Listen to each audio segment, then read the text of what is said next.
आप सबका बहुत बहुत स्वागत है। और आने वाले कुछ सीरीज़ में हम आत्मा के 8 शक्तियों के बारे में बात करेंगे। जब हमारे अंदर आंतरिक शक्तियाँ होती हैं, जब इनर पावर होता है, तो हम अपने ऊपर सेल्फ कंट्रोल में बिलीव करते हैं, सेल्फ डिसिप्लिन में बिलीव करते हैं।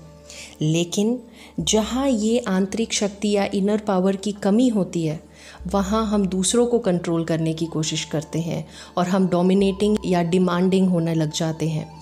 तो सबसे ज़रूरी बात ये है जानना कि हर आत्मा शक्तिशाली अनुभव करना चाहती है। फ़िलहाल हमारे आसपास कई तरह की शक्तियाँ हैं, जैसे पैसा एक तरह की शक्ति है, मनी इज़ पावर कहते हैं, media is power, politics is power, religion is power, relationships की पावर होती है। पर इन सारे पावर्स में एक बहुत इम्पॉर्टेंट पावर है पर्सनल पावर या परमात्मा की शक्ति।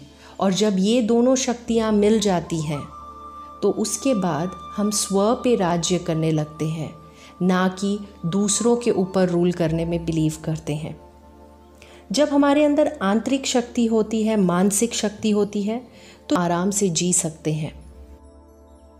आत्मा की 8 शक्तियों के ऊपर विस्तार से बात करेंगे, जो कि आपको राजयोग मेडिटेशन से प्राप्त होता है।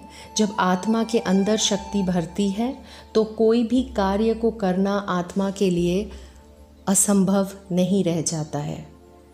तो आइए आज बात करते हैं पहली शक्ति के बारे में, जिसको राजयोग में विस्तार को संकीर्ण करने की शक्ति कहते हैं। शांति आध्यात्मिक शक्तियों को प्राप्त करने का आधार है।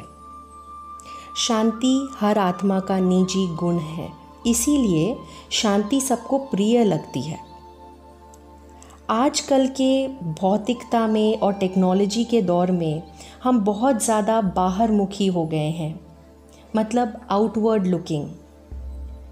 हमें ये समझना बहुत ज़रूरी है, रूह की प्यास भौतिकता से नहीं मिट सकती। उसके लिए अपनी वास्तविकता को जानना और अपने वास्तविकता से जुड़ना और उस परम शक्ति से जुड़ना बहुत ज़रूरी है। इसीलिए अंतर्मुखता द्वारा ही हम शांति को अनुभव कर सकते हैं। और जब हम शांति को अनुभव करते हैं तो हमारे अंदर का आत्मबल भी बढ़ता है। तो इसी अंतर्मुखता के गुण को एक जानवर जो दर्शाता है वो है कछुआ। कहते हैं कछुआ बहुत ही शांत जीव होता है।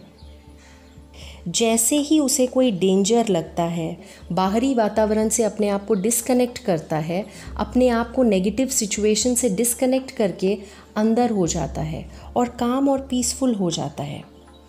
अगर आप देखें तो ये अंतर्मुखता की जो एक पावर है, इससे कई सारी प्राप्तियां हैं। सबसे पहली बात है कि इस एक शक्ति से हम न्यारा हो पाते हैं, यानी किसी भी परिस्थिति को साक्षी होकर देख पाते हैं। ये बहुत ज़्यादा ज़रूरी है, क्योंकि जब हम ओवर इन्वॉल्व हो जाते हैं या हम ओवर अटैच हो जाते हैं, विनाशी संबंध और पदार्थ से अटैचमेंट ही दुख का कारण बन जाता है। व्यर्थ संकल्पों से बचने का सबसे सहज तरीका है विस्तार को संकीर्ण करना। थोड़ी देर के लिए मेडिटेशन में जब अपने आप को डिटैच करते हैं तो आत्मा के अंदर बहुत सारी शक्तियों का प्रवाह शुरू हो जाता है। कि हमेशा जो गोताखोर होते हैं वो खजाने की खोज में सागर की गहराई में जाते हैं, और जब वो गहराई में पहुंचते हैं तो बहुमूल्य खजाने सागर के तले में मिलते हैं, जैसे कि मोती। इसी तरह से कहते हैं कि अमूल्य ज्ञान रतन आपकी बुद्धि के, आपके मन की गहराइयों में है। जब आप इस एक शक्ति का इस्तेमाल करते हैं, विस्तार को संकीर्ण करने की शक्ति, तो आपके अंदर से जो ज्ञान रतन है वो इमर्ज होना शुरू हो जाते हैं। आपने देखा होगा कि तपस्वी गुफाओं में जा या न्यारे होकर गुफाओं की तरफ चले जाते थे। इसका क्या अर्थ है? हम अंतर्मुखी होना भूल गए हैं, जबकि सिद्धियों को और अपने अंदर की शक्तियों को जागृत करने का तरीका यही है कि हम बाहरी परिस्थितियों से थोड़ी देर के लिए अपने आप को डिटैच करें और अंदर अपनी मन की गुफा में जाएं। जो एक्टर्स होते हैं, कलाकार होते हैं, वो भी अपने रोल से वो भी अपने कॉस्ट्यूम से, स्टेज से थोड़ी देर के लिए विड्रॉ करके बैक स्टेज जाते हैं, जहाँ वो मनन चिंतन करते हैं। इसी वजह से वो अपने रोल्स को बहुत अच्छी तरह से निभा पाते हैं। तो ये आज हमारी पहली शक्ति थी, विस्तार को संकीर्ण करने की शक्ति, रिट्रीटिंग टू रिलैक्सेशन। हमारे मन को, हमारे शरीर को एक गहन शांति का अनुभव होता है। और जैसे कि हमने कहा कि शांति ही आध्यात्मिक शक्तियों को प्राप्त करने की चाबी है।